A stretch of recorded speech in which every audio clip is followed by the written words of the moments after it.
Bonjour Marie-Hélène Mioton. Bonjour. Vous êtes la fondatrice de Miss Trend, Institut de recherche économique et sociale. Vous êtes aussi chroniqueuse au journal Le Temps. Vous êtes une femme qui a fait sa place dans le monde du travail à une époque où elles étaient nombreuses encore à rester à la maison. Quand vous voyez ce petit reportage dans cette crèche, qu'est-ce que vous pensez de ces méthodes? Est-ce que c'est utile? Oui, je pense que c'est utile dans la mesure où, comme ça a été souligné par la jeune femme interviewée, ça ne cherche pas à donner des contre-stéréotypes, ça cherche simplement à montrer aux enfants que tous les métiers sont accessibles. D'ailleurs, aujourd'hui, tous les métiers sont accessibles moyennant de le vouloir. Et donc, pour moi, c'est extrêmement joli et je n'ai rien contre. Tant qu'on ne renverse pas, Tant qu'on ne renverse les pas, stéréotypes. voilà, c'est ça. Bonjour Caroline Dayer. Bonjour. Vous êtes chercheuse à l'Université de Genève, formatrice, experte des questions de violence et de discrimination de genre et d'égalité. Alors, même question, vous, est-ce que vous pensez que c'est utile, effectivement, d'utiliser ces méthodes sans, comme il a été dit dans le reportage, gommer les différences ? Je pense que cette approche, elle est nécessaire. Pourquoi? Parce qu'en fait, elle nous montre que le gène du bleu ou du rose n'existe pas et le gène de la poupée et de la perceuse non plus. Donc on voit qu'on est en train de quitter une vision très naturaliste qui enfermerait les filles et les garçons dans des stéréotypes. Alors que là, le but, c'est vraiment de déployer les compétences de tout le monde. Donc je trouve que cette approche-là, elle est intéressante non seulement en termes de contenu égalitaire, mais parce que ce sont des pratiques égalitaires. Ce ne sont pas que des discours, mais ce sont aussi dans les pratiques qu'on va traiter de manière égale les enfants. J'accueille aussi Florence Auvergne, bonjour. Bonjour. Vous êtes animatrice pédagogique au service catéchèse, formation et animation de l'Église protestante de Genève. Vous enseignez aussi la philo pour enfants à l'École internationale de Genève. Vous êtes auteur aussi, vous écrivez des spectacles pour les enfants, 3-7 ans, qui s'appellent Les Parlottes d'été aux Popettes. Alors, votre réaction, est-ce que c'est comme ça que vous aimeriez aussi que voilà, vos enfants, vos petits-enfants soient éduqués à la crèche ? Je pense que c'est indispensable. En tout cas, c'est le signe d'une prise de conscience devant laquelle on n'a plus à réfléchir maintenant. C'est indispensable qu'on mette filles et garçons et les enfants en général devant une situation qui leur permet de se déployer comme on le voit faire pendant ce reportage. Caroline Dayer, dans toute cette après-affaire Weinstein, MeToo aussi, on pointe, je le disais en introduction, l'éducation à l'égalité comme véritablement la clé. Pour vous, est-ce que c'est ça? Est-ce que c'est à l'égalité des sexes qu'il faut vraiment éduquer? Ou est-ce que c'est au respect ou à autre chose? Enfin, qu'est-ce que vous en pensez? Je pense que l'éducation, c'est un vecteur extrêmement précieux, mais qu'il ne va jamais suffire s'il n'y a pas un aspect plus sociétal, politique et institutionnel qui l'entoure. Ça, c'est le premier point. Mais donc, si on va approfondir cette veine-là, je pense que c'est vraiment une manière de se dire en quoi chaque personne, ou chaque enfant en l'occurrence, peut déployer ses capacités et ne pas être la cible de discrimination. Donc, pour moi, justement, ce n'est pas vraiment une éducation à l'égalité, mais c'est une éducation égalitaire en tant que telle. Et ce qu'il y a d'intéressant, c'est aussi une manière justement de pouvoir travailler sur l'ensemble des pôles, pas se focaliser que sur les garçons ou que sur les filles, mais vraiment de se demander comment ça va se construire, ce qu'on va considérer dans une société le masculin ou le féminin. Et l'autre point très important, une fois qu'on a dit ça, c'est de montrer que des discriminations et des inégalités persistent actuellement dans notre société. Donc je pense que l'enjeu, c'est à la fois d'ouvrir les horizons pour tout le monde, mais de dégommer les inégalités qui restent encore présentes à un niveau plus structurel. Est-ce que vous faites le même constat, Marie-Hélène Mioton? Est-ce que vous pensez que l'éducation à l'égalité, c'est peut-être la clé de la lutte contre le harcèlement? Est-ce que vous partagez cela? Non. Je pense que déjà les choses ont beaucoup évolué. Ça, je crois que même s'il reste des inégalités, d'ailleurs je me demande s'il n'en restera pas toujours, soit dans un sens, soit dans l'autre. Pourquoi est-ce qu'il en resterait finalement? Parce que nous ne sommes pas semblables. Nous sommes égaux, mais nous ne sommes pas semblables. Et cette dissimilarité fait que on ne peut pas arriver à ce que les deux côtés de la balance soient toujours parfaitement égaux. Par contre, on doit tendre à ce qu'il n'y ait pas d'injustice et à ce qu'il y ait égalité. Maintenant, je pense que la question du harcèlement, ce contexte dont vous venez de parler, n'est pas en lien avec l'égalité. Il est en lien avec le rapport sexué entre les garçons et les filles. Et là, il y a une éducation à la maison.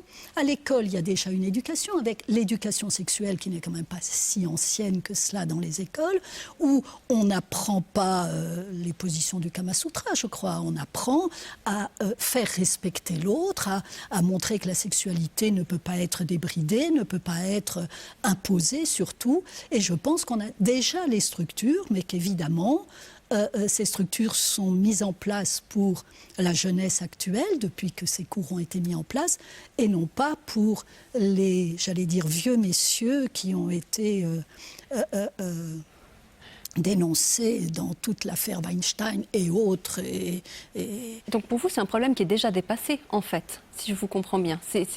Éduquer aujourd'hui les jeunes, c'est pas... Non, il n'est pas dépassé, parce qu'autrement, on dirait que le monde est parfait.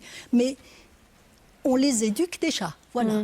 Et si ces cours d'éducation sexuelle qui ont été introduits à l'école ne font pas ça comme point de départ, alors je trouve qu'ils manquent à leur fonction. Caroline Dayer, en fait, voilà, il suffit d'attendre les fruits de ce qui est déjà mis en place, en quelque sorte. Je ne peux que ne pas partager cet avis-là, parce que je pense que la première chose qu'il faut faire, c'est différencier justement les différentes situations dont on parle. Quand on parle de harcèlement sexuel, on est vraiment en train d'entrer dans la sphère des violences, effectivement. Et puis l'autre côté de la facette, qui est l'égalité, pour moi, ce ne sont pas des aspects qui sont dissociés. Je pense qu'il faut différencier les différents types de violences auxquelles on a affaire, mais que si on veut avancer concrètement et réellement, on ne peut pas faire en sorte que ces choses restent scindées. Et pour continuer aussi dans ce qui a été dit, ça a été dit dans le reportage tout à l'heure. En fait, il y a aussi des différences entre les femmes et entre les hommes. Et pour moi, il n'y aura jamais aucun argument biologique ou je ne sais quoi qui va justifier qu'à compétence égale, un homme en moyenne gagne plus qu'une femme. Donc pour moi, ces combats ne sont pas du tout dépassés. Au contraire, l'actualité nous permet de mettre le doigt sur, comme je disais tout à l'heure, des aspects plus structurels. Et à mon avis, justement, il n'y a aucune raison pour qu'il n'y ait pas d'équilibre, puisque justement, chaque personne devrait être égale en tant que telle. Et donc l'aspect plus de l'éducation, comme je disais, pour moi, c'est un vecteur parmi d'autres, parce que il ne faut pas non plus mettre sur le dos de l'éducation la possibilité de résoudre des cas qui se sont déjà passés. Par contre, mettre au cœur de l'éducation, comme je disais, des pratiques égalitaires, et si on revient à l'éducation sexuelle, le consentement, ça va nous aider pour maintenant et pour le futur. Florence Auvergne, vous qui êtes au contact de tout petits, d'enfants qui ont 3, 4, 5, 7 ans, voilà. Est-ce que vous avez l'impression qu'eux sont déjà très sensibilisés à ces questions-là, où ils arrivent un peu avec des stéréotypes? On dit que les enfants de 4 ans sont les plus stéréotypés. Alors, ils ont des idées très claires sur ce qui est pour les filles, ce qui est pour les garçons. Vous voyez ça comment? C'est pas tellement ce qu'on voyait dans le reportage. Hein. Ils étaient très petits, ceux-là, d'ailleurs. Il me semble qu'ils avaient moins de 4 ans. C'est vrai qu'ils avaient probablement moins de 4 ans. Alors, en tout cas, ce qui est sûr, c'est que ça se développe très rapidement. C'est-à-dire que je pense qu'il y a... Et c'est pourquoi aussi on doit être extrêmement attentif. Parce qu'en fait, on voit qu'il y a une imprégnation qui se fait très rapidement. Et en ce sens, je pense que le rôle des éducateurs, c'est d'être effectivement très, très attentif à sensibiliser les enfants et puis à les mettre en situation de réfléchir sur ce qu'ils voient. Alors, moi, c'est un petit peu ce que je pense, bien même au-delà de parler d'éducation sexuelle à l'école. Pour moi, c'est l'éducation à la réflexion. Alors, évidemment, c'est ce que je défends avec la philosophie pour les enfants. Mais moi, ce qui m'intéresse, c'est de plonger les enfants dans une sorte de réflexion sur eux-mêmes et sur ce qui les entoure, qui va leur permettre de développer des armes pour décoder ce qu'ils ont autour d'eux. Parce qu'on ne pourra pas aseptiser leur environnement, on ne pourra pas le rendre parfait, ça je suis assez persuadée. Par contre, on peut très très certainement leur donner des outils pour le comprendre, pour l'interpréter et puis pour aussi le contester si la chose se présente. Mais Caroline, d'ailleurs, vous disiez il n'y a rien de naturel, effectivement, dans la différence de salaire entre hommes et femmes. En revanche, est-ce qu'il y a quelque chose de naturel, malgré tout, des différences qui existent et qui sont indépassables, au-delà de ce qui est socialement construit ? Pour rebondir sur ce qui a été dit, effectivement, on voit que les choses peuvent se jouer très tôt, mais on voit aussi très clairement que les enfants vont avoir des stades de rigidité par rapport aux stéréotypes de sexe et des stades de flexibilité. Et on voit que les enfants, dès 3 ans, intègrent ce qui est attendu d'eux et d'elles. Donc, des recherches ont vraiment montré que des enfants jouent dans une salle avec des jouets. À partir du moment où il y a une adulte qui arrive dans la salle, les enfants vont se diriger vers les jouets qu'ils et elles sont censés prendre en main. Donc, on voit que c'est l'acquisition des stéréotypes qui est extrêmement rapide, puisque les enfants voient rapidement ce qui est attendu d'eux et d'elles en termes sociaux. Et ça, c'est absolument intéressant. Parce que, comme ça a été dit, ça prouve qu'on peut travailler sur ces aspects-là et se demander justement ce qu'on me met dans les mains en termes de jouets. Est-ce que ça me plaît pas? Mais c'est la diversité des possibilités qui va être intéressante. Parce qu'au bout du compte, c'est aussi une manière de déconstruire ces stéréotypes-là qui va faire en sorte qu'on ait une éducation non seulement à l'esprit critique, mais j'ai envie de dire à la citoyenneté de manière plus générale. Marie-Hélène Mioton, en gros, ce que j'entends, c'est que les enfants sont soumis à nos projections. Enfin, s'ils choisissent en fonction de ce qu'on attend d'eux. Il y a quand même la nature au départ. Il y a quand même la nature. Or, les études ont montré que l'influence dans l'utérus, déjà, des hormones, faisait que très tôt dès la naissance, les enfants peuvent être sexués de façon assez claire. Je ne dis pas tous les enfants, il y a toujours exception à tout, et il faut en tenir compte. Il y a une neurobiologiste dans les pays nordiques où on travaille beaucoup sur ces questions-là, qui a écrit il doit y avoir le gène de la bagnole sur le chromosome Y, ce qui est une façon très élégante de dire que très très tôt, avant qu'une influence sociale ait pu se passer, ça veut dire dans les premiers mois des bébés, certains stimuli existent. Donc moi, je suis pour dire, il y a la nature et il y a bien sûr l'influence de la société. La nature, c'est que nous naissons sexués de façon plus ou moins claire selon qui nous sommes, et qu'ensuite, il y a effectivement, comme l'homme est par définition un être social, il y a bien sûr une société qui va lui raconter une histoire. Alors maintenant, si on veut que cette société lui raconte une histoire plus égalitaire, plus neutre par rapport au genre, d'accord, mais il ne faut pas effacer ce qui est naturel, il ne faut pas gommer les différences entre les hommes et les femmes. La diversité, comme le disait la jeune femme du reportage, est extrêmement importante. Donc il faut faire très attention à la fois ne pas créer des stéréotypes tout à fait inutiles et en même temps à ne pas obligés à aller dans une certaine direction. Je vous donne encore un exemple, toujours dans les pays nordiques qui ont été très attentifs à cela, concernant les métiers. On a remarqué qu'en donnant le maximum de liberté, en mettant tout en place pour que les jeunes femmes et les jeunes hommes choisissent les métiers qui les tentent, on retrouve quand même toujours les femmes dans les métiers de sociabilité et on retrouve beaucoup plus les hommes dans les métiers de l'ingénierie. Je veux dire, Caroline ça Bayer. Existe, c'est simplement là. Dans Alors, les pays comment on nordiques, l'explique, je dis bien. Tout à fait. Alors là, si on prend un regard interdisciplinaire en allant de l'anthropologie à la neurobiologie, on va constater ces différences dans nos sociétés occidentales. Et les travaux montrent qu'en fait, on n'aura pas à s'étonner de ces différences-là tant qu'on ne change pas l'éducation à la base, puisque comme ça a été dit dans le reportage, si on invite bien sûr les garçons à jouer davantage au foot et à faire des travaux de construction, bien sûr que ces personnes vont développer des compétences liées à ces domaines-là.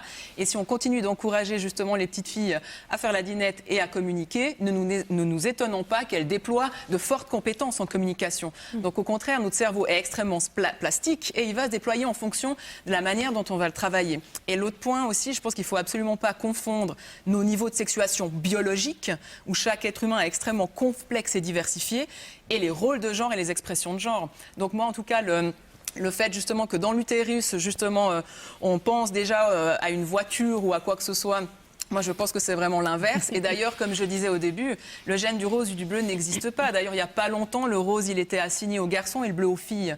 Donc on voit bien que c'est pas culturel à ce moment-là et que historiquement d'un coup, ancré. les filles vont courir frénétiquement après le rose et les garçons après le bleu. Florence, C'est évident.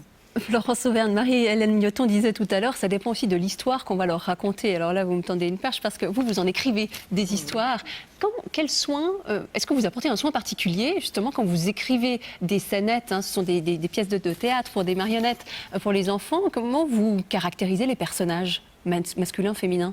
Je fais très attention parce que je pense que c'est extrêmement piégeant. et que c'est très facile de tomber dans les panneaux qui nous sont tendus, parce qu'en fait, nous-mêmes, on alimente aussi, dans ce qui a été dit, on l'a entendu aussi, on alimente aussi ces différences et ces caractéristiques et ces stéréotypes. Donc, j'essaye d'être très attentive à ça. Mais il me semble qu'il y a aussi une partie du problème qui tient au fait qu'on a dû, en matière d'éducation, on a fait une véritable révolution depuis quelques dizaines d'années, et qu'on est en période d'assimilation de tout ceci, et qu'il faut, en tant qu'éducateur, moi lorsque j'écris c'est aussi dans ce sens-là que je me situe, il faut que je sois très attentive à ce que je vais redonner aux enfants. Alors j'ai un peu l'habitude de prendre le contre-pied, c'est un petit peu la façon dont j'agis avec mes personnages, c'est-à-dire qu'on prêche le faux pour dire le vrai, ou on provoque les enfants avec une situation qui va peut-être leur permettre de rebondir. Mais vous vous autorisez quand même à donner des caractéristiques féminines. Je ne sais pas, par exemple, Popette, elle est coquette. Bon, alors ça rime en l'occurrence. Et le petit Théo, il est espiègle. Alors, Popette, elle aime le foot et elle est coquette. Donc, il y a les deux. Voilà. Mais voilà, il ne s'agit pas pour vous d'essayer de gommer tous les stéréotypes qui sont généralement associés aux filles, aux garçons. Justement, pour moi, l'intérêt, c'est d'inviter les enfants à en parler. Par exemple, demain, nous allons avoir une parlotte, et dans la parlotte, Popette mentionne le fait qu'elle a un lit avec des étoiles et un soleil, et Théo lui dit, mais ça, c'est vraiment un truc de fille. Et Popette lui dit, mais pourquoi est-ce que c'est un truc de fille? Et du coup, ça permet la discussion. C'est ça qui est très agréable quand on écrit, parce qu'on peut inventer et on peut provoquer. Donc, c'est un petit peu mon propos. C'est de dire, et puis ensuite de rebondir avec les enfants au cours du spectacle, de dire, mais alors, qu'est-ce que vous en pensez? Marie-Hélène Mioton, sur la littérature enfantine, vous avez eu des enfants, des petits-enfants, on a tous eu un peu des récits comme ça qui ont bercé nos enfances. Je ne sais pas ce que vous lisez à vos petits-enfants actuellement, mais enfin, est-ce que vous vous autorisez à lire des Martine qu'on vous a peut-être lu ou que vous avez lu à vos enfants? Parce que, voilà, Martine, petite maman, c'est plutôt genré, non? Alors écoutez, moi, j'ai jamais lu Martine. Ah bon, bah alors voilà, le problème réglé. Donc, voilà, le problème réglé. Et je pense que si j'avais lu Martine, je le trouve pas, ces petits livre de Martine assez inoubliable pour trouver que c'est encore ce qu'il faut transmettre aux enfants aujourd'hui. Par contre, j'ai des petits-enfants et ils sont très amoureux de lecture, et donc je vais chercher évidemment des livres pour eux, et je suis éblouie de la quantité de petits livres, depuis les tout petits jusqu'aux jeunes garçons ou filles, la quantité de livres qui existent et qui permettent aux parents de vraiment choisir le programme pédagogique qu'ils veulent, y compris dans ce domaine-là. Mais la diversité existe. Oui, la diversité existe, et aussi, je dois vous dire qu'en lisant ces petites histoires à mes petits-enfants, je suis jamais choquée d'un stéréotype épouvantable qui sauterait aux yeux au point que je me dirais non, ce livre, il n'est pas... Je trouve que là aussi, beaucoup de choses ont été faites dans la bonne direction, et que, comme vous le disiez tout à l'heure, il faut peut-être aussi voir ce qui va mieux, voir dans quelle direction on va, voir sur les salaires, les différences salariales hommes-femmes. Beaucoup de choses ont été faites, même si, comme on le disait tout à l'heure, on n'est pas à la perfection, mais le pourcentage des différences salariales non explicables par des faits précis diminue. Donc on est vraiment dans la bonne direction, et le pourcentage tout simplement de femmes avec des différences salariales à travaux égaux diminue. Donc moi j'ai une tendance optimiste, peut-être c'est une question de génération, une tendance optimiste de me dire tout ça va de mieux en mieux, et il ne faudrait surtout pas rajouter trop de couches au point que le balancier parte tout d'un coup de l'autre côté, comme ça s'est souvent passé dans les sociétés, où quand on a voulu corriger quelque chose qui était déjà dans la bonne direction, on a créé une forme d'exaspération qui fait qu'on dit aujourd'hui les féministes, c'est d'horribles dames, et elles vont trop loin, etc. Alors Marie-Hélène Mioton, peur de la caricature. Vous allez certainement réagir à ce qui suit. Je vous propose de regarder quelques images d'affaires récentes qui ont défrayé la chronique, parce qu'on parle d'un certain révisionnisme culturel. Ce sont des œuvres d'art jugées sexistes qui ont été modifiées ou pour lesquelles on a demandé de les retirer. Regardez. Carmen, un des opéras les plus joués du monde. Une histoire d'amour qui finit mal puisqu'au dernier acte, Don José tue la belle Carmen qui se refuse à lui. Début janvier, pour sensibiliser le public aux violences contre les femmes, l'Opéra de Florence décide de modifier la fin de l'œuvre. C'est Carmen qui appuie sur la gâchette. Après Balance ton opéra, balance ton prince charmant. En novembre dernier, Sarah Hall, une avocate anglaise, maman d'un petit garçon de 6 ans, monte au créneau pour exiger que les programmes scolaires pour enfants suppriment La Belle au bois dormant. Motif, le baiser donné par le prince charmant n'est pas consenti. En décembre dernier, c'est le Metropolitan Museum of Art de New York qui est au cœur de la polémique. Une pétition demande le retrait d'une toile du peintre Balthus, considérée comme faisant l'éloge de la pédophilie. 2 jours seulement après son lancement, la pétition récolte plus de 10 000 signatures.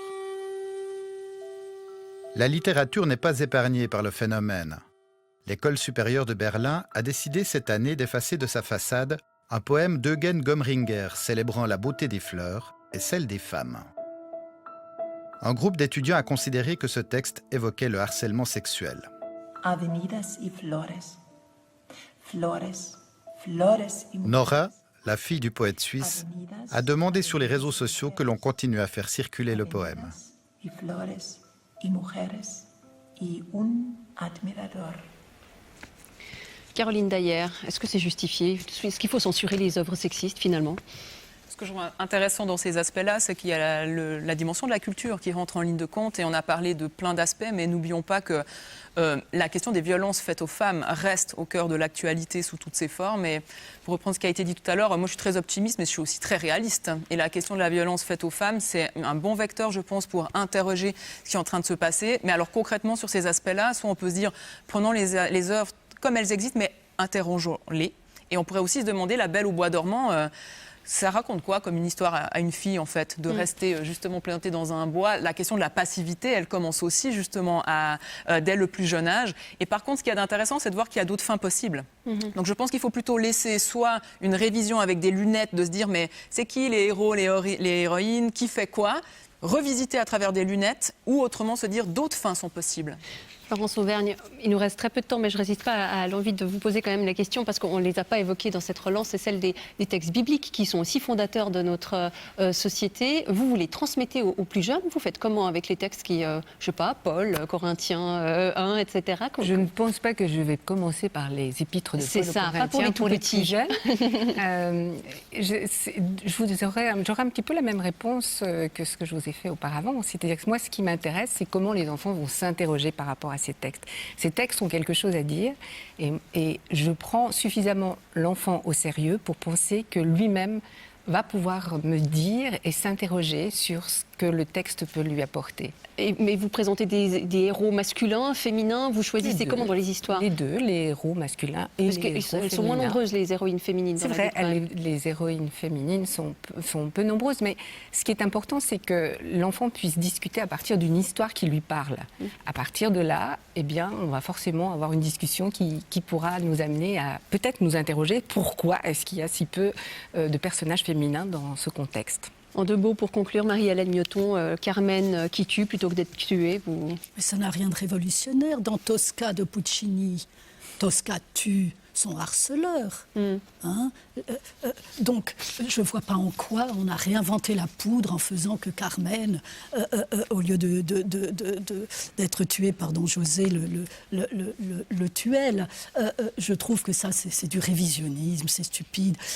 C'est pas comme ça qu'il faut faire. Je suis tout à fait d'accord avec Madame quand elle dit c'est plutôt le regard qu'on porte sur les œuvres, et les grandes œuvres, elles sont enrichissantes. Merci. Et elles permettent de porter un nouveau regard sur les choses. Merci beaucoup, mesdames. Merci d'avoir participé à cette émission. Et si vous souhaitez y réagir, vous pouvez nous écrire à l'adresse fautpascroire@rts.ch ou alors poster un message sur notre page Facebook.